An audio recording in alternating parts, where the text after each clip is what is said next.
Hello. If you're new here, my name is Kausthub and welcome to the channel. And if you've already subscribed, I hope you're having an extra special day.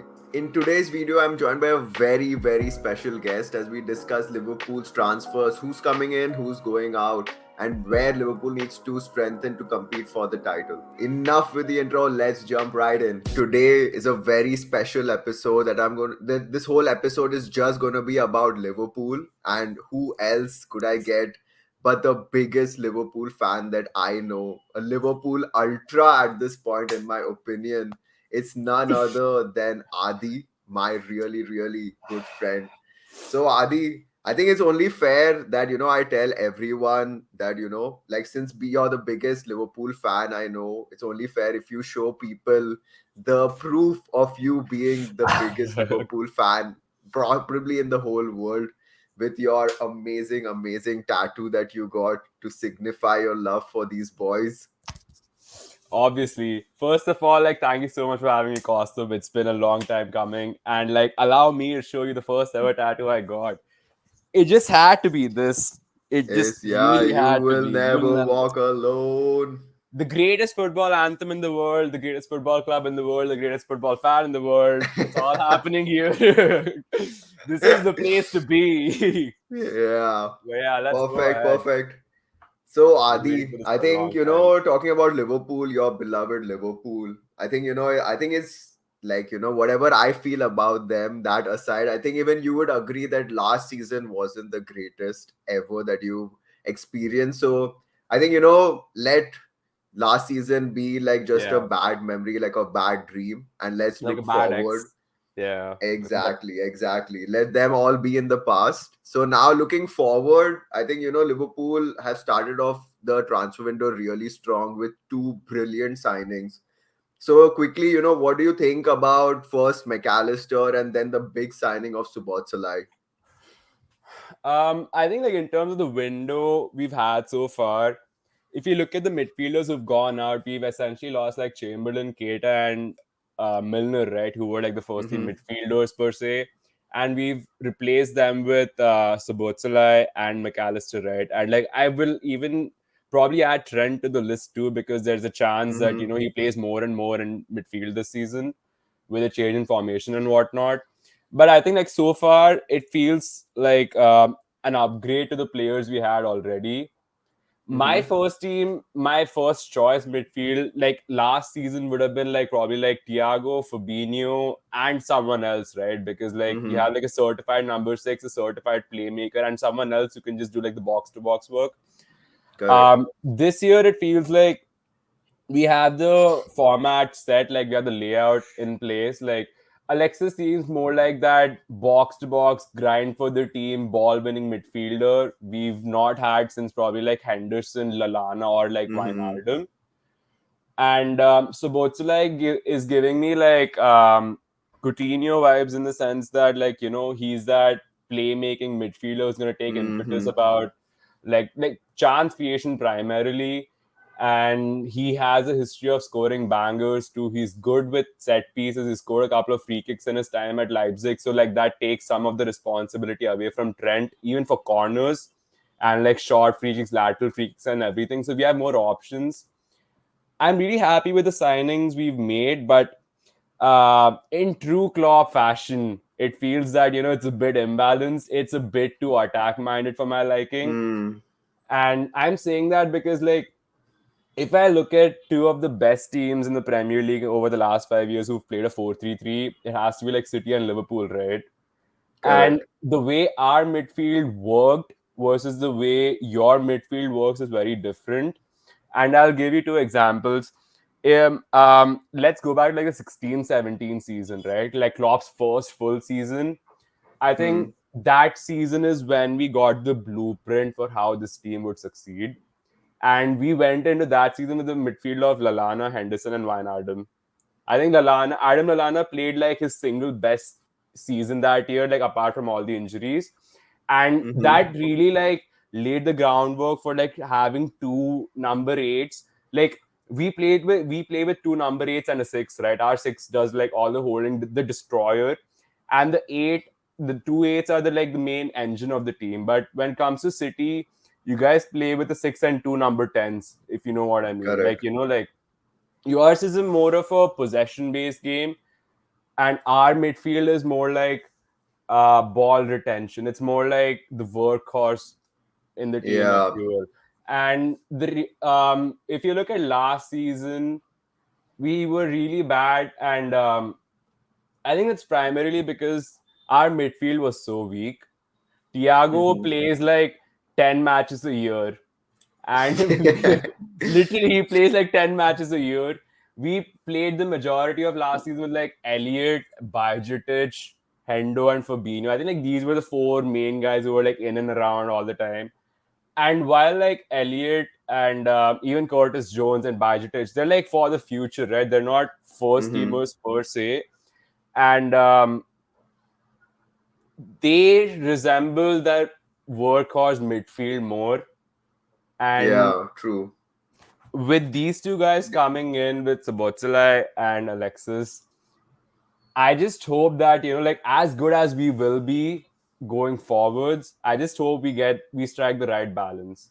Because like Hmm. Trent is still our only first choice right back. We don't have a Correct. replacement for Hendo. So I think our midfield rebuild, if you will be completed once we sign a Hendo replacement. Hendo for me is the most important midfielder at the club. His only job is to cover for Trent at right back. That's the only reason he has to play a football match.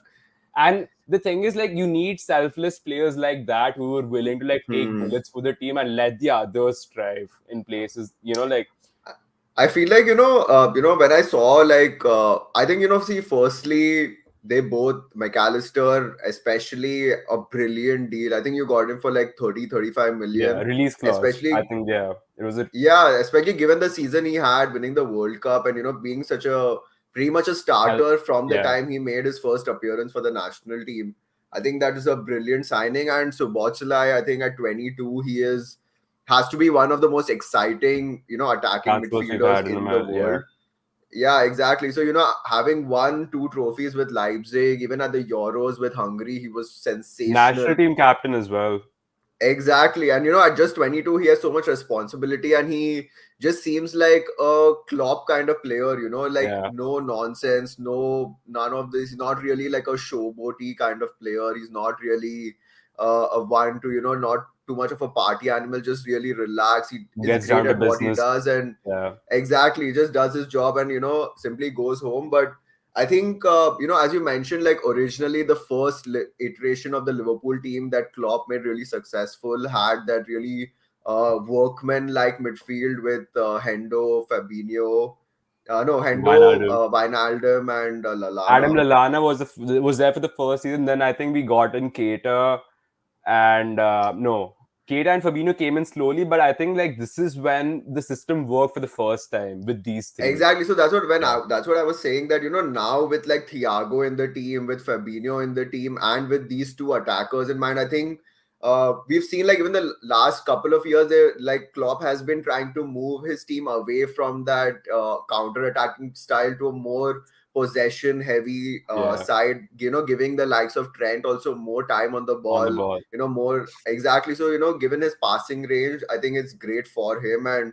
Um, I think especially like if you saw the end of last season, we saw Liverpool sort of emulating the City sort of Back formation with three, exactly with the back three and the sort of two square like or diamond midfielders. midfield, Yeah, and then you can say like your front three. I think something like that could work very well. I think the front line is already pretty sorted. I think the midfield is complete right now with the depth that you have. I think you have a good at least 8 players to play in midfield and I think defense is something that you need to address, but it's still pretty strong. So I do see, sort of at least the bones and foundation being laid out for Liverpool to play in a different sort of formation with the signings that they've made. And I just wanted to know your thoughts quickly on the departures. Of course, Kita, I think Ox, and then of course the big one, Firmino leaving. I just want to know what you feel about them. I think I'll address the elephant in the room about Bobby leaving. Right. I think the saddest I've been as a Liverpool fan was when Stevie G left. I think Hmm. like in terms of departures, Gerrard hit the most. Then it was probably Torres for me because that's when I started watching. Hmm. And then Bobby has to be number three. I like he was literally like the heart and soul of this team. Like if you look at 2017, 18, 18, 19, 19, 20, those 3 years when we made it like two back-to-back Champions League finals, won the league, lost the league by a point. It was all like Firmino and Hendo, like when you watch your like I watched this team for a lot of years now, right? So like it's literally like these two who would like sacrifice so much for the others. Hmm. The shape we would play, it's a 4-3-3 on paper, agreed, but like if you look at it, it always ends up becoming a diamond in midfield with Bobby Diamond, correct. dropping in. Our strikers come in, like the wingers, they come in closer to form like a front two, and like our fullbacks go up forward, right? So in terms of departures, I think like Keita and Milner, like it's a bit sad like to see Milner leave. Keita never worked Hmm. out for us, and he's probably, I would say, Klopp's worst signing, or like his Yeah, I mean, given, biggest yeah, especially failure. given the price tag. Price tag Yeah. and the hype around him, everything when he came in, I think like Keita has been a bit of a disappointment that way. Seeing Milner's side was a bit sad. At this point, we were like just used to like getting the news that he's extended his contract by one more year, so I thought that would happen too. Um, Milner's gonna be tough to replace, I feel, because he could play in multiple positions, and he Hmm. more than that, he was like a player you could rely on. Like he would never do anything silly, like no silly fouls, nothing. Like a leader too. So I think Millie is gonna be a miss. Firmino is gonna be a huge miss to the team. I wish he would have stayed for one more year, just to, like sort of nurture Gakpo into the Bobby role, right? Hmm. So that was definitely a bit sad. And then Chamberlain leaving, I mean, like, I guess we lose like one more player on the bench who could potentially come on in a match. But he never, I think, like, his highlight was when he scored that one good goal against City in the 17-18 Champions League Champions League True, quarterfinal. true. Apart from that, I don't remember him doing anything. That goal was so good they put it in the Champions League intro for the next year, but like apart from that, Yeah, true. I think, yeah, nothing. that was a pretty spectacular goal. Okay, I think Yeah, that I think okay, I think moving forward, I think let's now talk about the areas to improve. You've already, as we spoke about, you yeah, made two signings. yeah, I think if you just let me go first, I think a yeah. Please. couple of areas to improve, in my opinion, would be getting a proper right back as cover for Trent, Or fullback. or yeah, a right back, or maybe like a center back who's also comfortable playing at fullback. Because I Jules think if you Kunde. see, look at sure, sure. I think if you look at if you look at the Liverpool back line right now, I think your front line is stacked. Your midfield now is also pretty Pretty complete. much. It's Yeah. only that your defense has some issues because if you look at Van Dijk's form, I feel like since his injury, he has not yet recovered to his pre-injury form.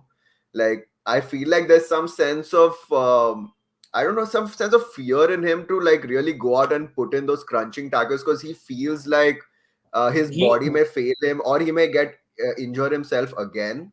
You fail to So I don't consider know, the like fact that Van Dijk uses his aura for defending, bro. Sometimes an aura is all you need. I mean, if that aura worked, then it could be something special. But especially It that worked for a couple Sancho of years. goal, the I even like there's I feel like there are Let's so not many go examples now. there. Yeah, Let's yeah, I not. don't want to get into that, but I know I hope you get what I'm saying. That Yeah, he's yeah, I do. not that unstoppable player like that Ballon d'Or form. Van Dijk is He hasn't been not that there for a anymore. while. Exactly. And if you look at your other options, I think Matip, if I'm not wrong, there were rumors that he might be leaving. Yeah. Konate, I don't know. Like he certainly has potential, but he's still a little young and he's pretty injury prone in my opinion. And Joe Gomez as well, him too, like he's not like a reliable player who you would Hmm. play, who you would want him to like, feature 38 games of the season. Yeah. So I think like someone who can sort of play in that fullback position and like a center back position, I think that would be ideal. Hmm. But if not a fullback, or at least a right back, and even I feel like you do need some cover at CDM was like Yeah. Fabinho also. I think his form also has dropped off a cliff over the past couple of years, and even last season I saw like Bajit started quite a few Yeah. games even though Fabinho was fit. So I think even Klopp has some he feels some kind of way with Fabinho, like he Fabinho. doesn't just trust him completely. So I feel like those are two positions that need to be targeted. Like, what do you think? Are there anything else that you would any other position you would want signings in? I think I would try to go like sequentially to respond to what you just said. I'll start with Van Dyke. When you said that he's like, he's been a bit afraid, he's not been putting those tackles in. I think it goes way back. I still remember, I think pretty much the day we won the league is when I feel he stopped giving a I think Mm-hmm. he became very complacent since that very day. And I'm saying that because since we won the league, like I have seen like this different side to Virgil van Dijk where he's just become complacent.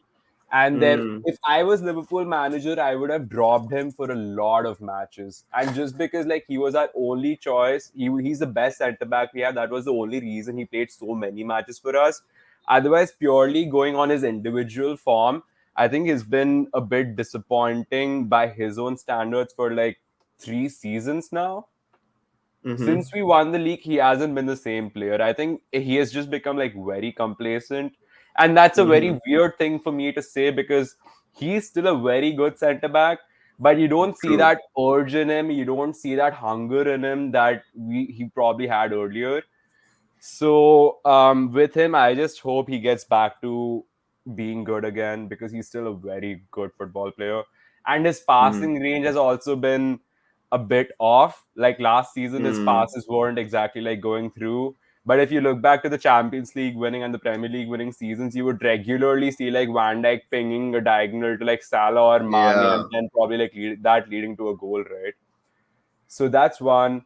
Konate and Gomez, they're both in the same bracket in the sense that both young players like they still have a lot of potential. Mm, I would like to address Gomez first. He came to the club in 15-16, I think, when Brandon was manager. He made his debut at left back. I still remember, assisted Coutinho in the 1-0 win that we had. So he's a player who can play pretty much anywhere across the back four or back five or whatever you want to call it. Injuries have obviously been like his main factor. I still remember 18-19 when we lost the league by 1 point. Our preferred mm, partnership going into the season was Gomez and Van Dijk. Then obviously like true. Gomez got injured, and that's when Matip really came in. Mm-hmm. So I do feel that if he somehow finds a way to not get injured, Joe Gomez can still be like a first team Liverpool centre back, and he would still be my first choice.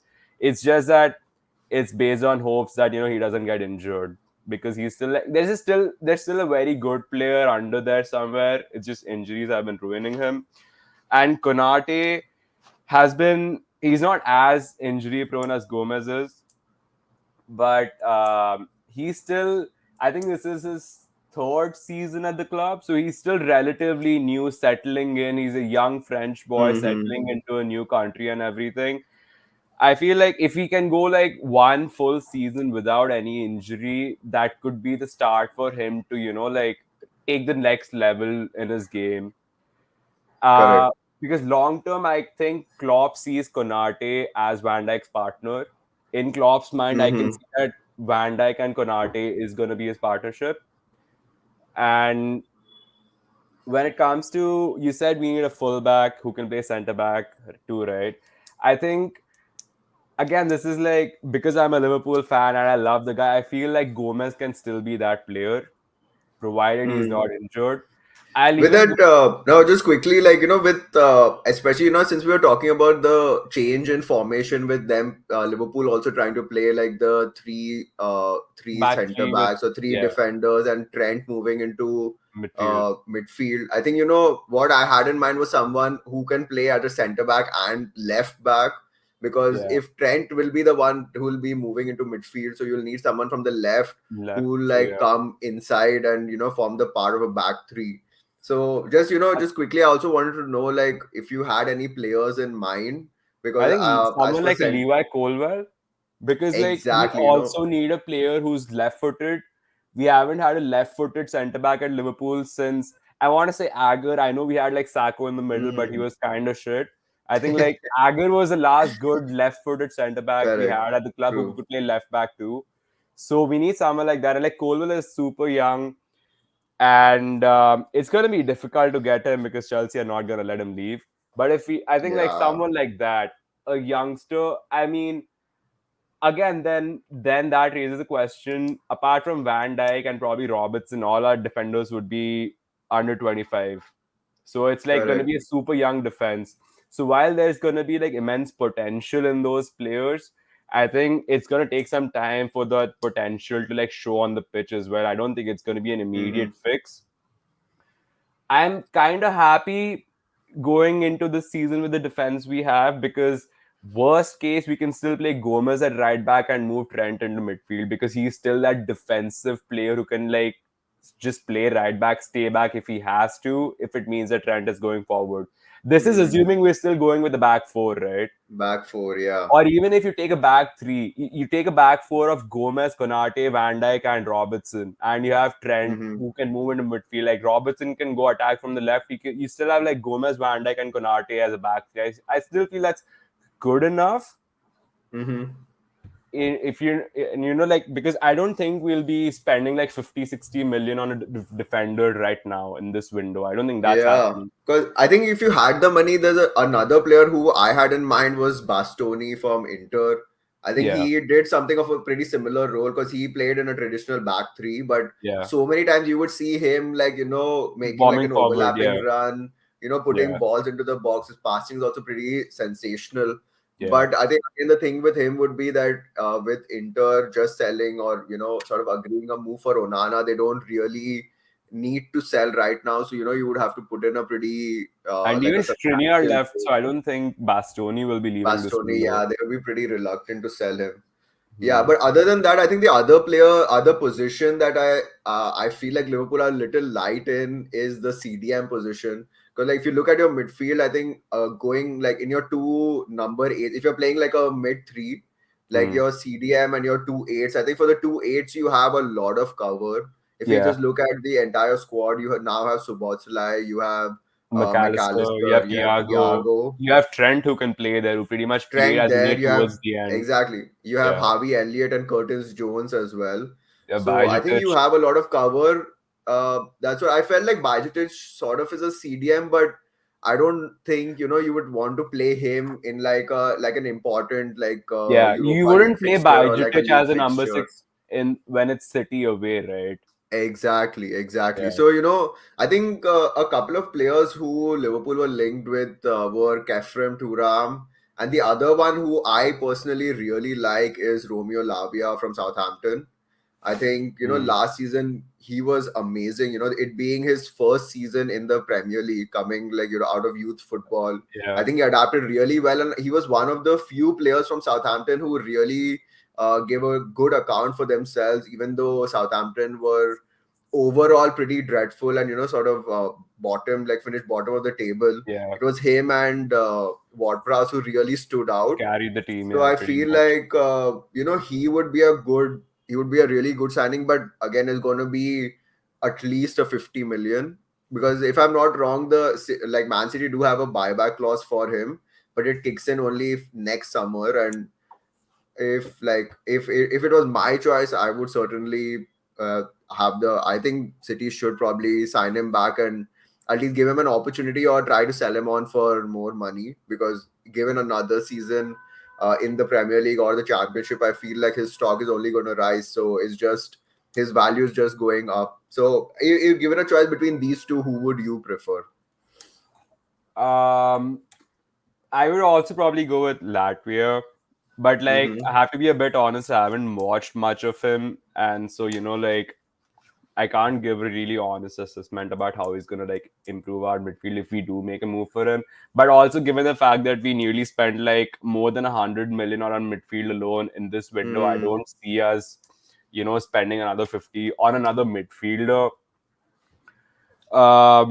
Having said that, like it's obviously a bit sad to see the dip in form for Fabinho, but I think there's a couple of players who can fill in that position. Hendo can still play as a Mm, number six. He started as a number six. He's still there, and he's had a very good preseason. He came back super fit, so I think like that's a good sign for him. And obviously he's getting old, but I still feel that he can play that number six role for one full season. He's still fit enough to do that. And mm-hmm. even Thiago can probably like drop in as a number six. Obviously, you need legs around him because he can't do the running. But as Correct. a deep lying True. playmaker, I think Thiago is also a very good option, provided he stays fit because he literally plays like 5-6 matches a year. It's honestly a bit sad. And the thing is, like, whenever we do these videos, we consider Thiago, but he's not really an option, is he? Because if a player is Mm-hmm. injured for so long that you can't even count on him, then it kind of feels like he's not even our player. So True. here's hoping that we don't get a lot of injuries this year, because without injuries, this squad is good enough to finish in the top two, top three of the Premier League, in my opinion. We had one Mm. bad season. We all agree on that. I think everyone's form went down. Everyone Correct. suffered. Yeah. It was the most random season I've ever watched, because I still remember opening day was Fulham. We drew 2-2 away. Somehow Yeah. didn't lose that match, and then only I just knew that it's gonna be a strange season. And we somehow still ended up winning 7-0 against United. So Mm. I don't know what happened last year. I don't think there's a logical answer to what happened last year. I'm just happy it's over, and like I'm just hoping that this season is better than the last. That's it for this video. Let me know what you think about our transfer targets in the comments down below. We've also recorded a part 2 of this video that will be coming soon. So yeah, like, share and subscribe. Peace.